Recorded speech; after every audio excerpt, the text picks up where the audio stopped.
I've been to a lot of landscapes with glaciers, and all the places I've been, I think it might be the most stunning, at least in terms of, so most glaciers are moving masses of ice. They kind of shift down the mountain, and that's what really defines a glacier.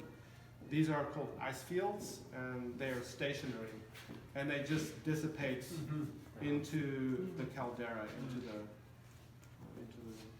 volcanic dust. Ooh.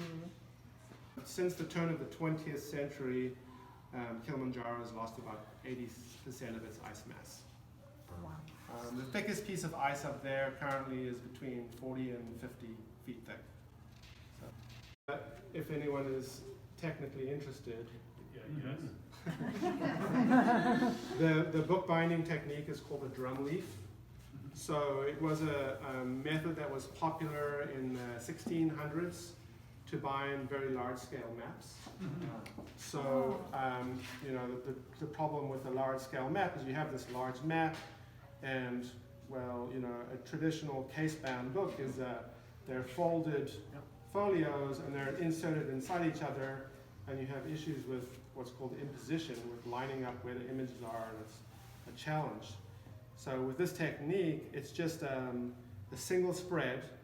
So that's one print of my printer, and it's just folded in half into a folio, and it's just a stack of folios, and it's only glued. There's no, there's no stitching at all. So so you'll see that there's space between the pages. Oh, I see. Yeah. And the drumming refers to the gluing on the foredge. So it's really an ideal book form for a photographer, because you can make all your prints and you just fold them, and then you can rearrange them as you want. You don't have to design it all on the computer. Oh yeah, that makes sense. So it's a pretty well-known American bookbinder named Timothy Ely. He saw one of these books bound of these 17th century maps in a collection in Utah, and then he kind of refigured it. Reinvented it for sort of this photographic approach. What's cool about the spine is it has a floating hinge, so you can see it just folds all the way back. Oh, yeah. And so it allows the book to sit almost perfectly flat, which is really unusual. So you can see a human right here, and this is the little weather station that was earlier in the earlier photograph. And then up on here, I can't see any, but there are at least 3 different weather stations up around this area here.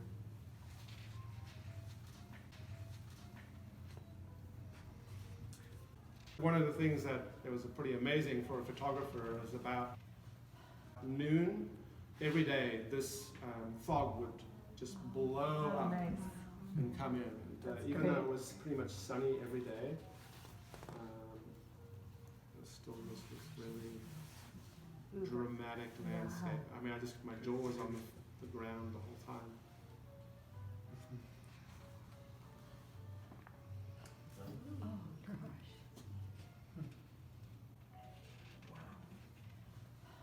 Yeah, and that's probably 15 feet high. And I'm sure it's not there anymore.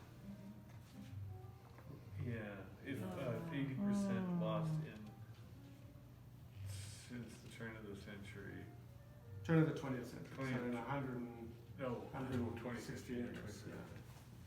If prison trends continue, all ice gone. But Yeah, Doug, the scientist I was with, he thinks probably 2 to 3 decades is what we're looking at.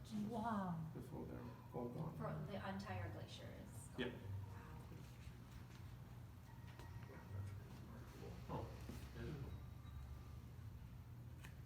there's a real Martian quality to the landscape. Yeah, really, right? It's very lunar-esque or something crazy. So. So beautiful. Thank you.